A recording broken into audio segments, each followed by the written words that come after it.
అరబిందో వాళ్ళు ఏదో ఒక ప్రాపర్టీ కొంటే అది నా ప్రాపర్టీ అవుతుందా?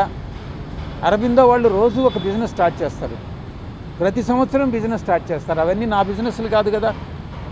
నా కూతుర్ని వాళ్ళ ఇంట్లో ఇచ్చినంత మాత్రాన ఆస్తులన్నీ నాకు కావు, ఆ అవసరం నాకు లేదు.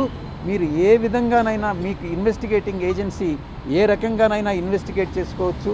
ఆ ప్రాపర్టీస్ ఏదైతే ఆరోపిస్తున్నారో ఇది చంద్రబాబు ప్రభుత్వం చేసినటువంటి పని.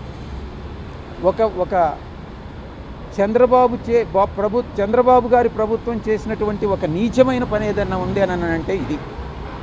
విశాఖపట్నంలో నేను ఆస్తులు కూడగట్టుకున్నాను అన్నటువంటిది ఒక రిపోర్టు పంపించారు స్పెషల్ ఇన్వెస్టిగేషన్ టీం వాళ్ళు.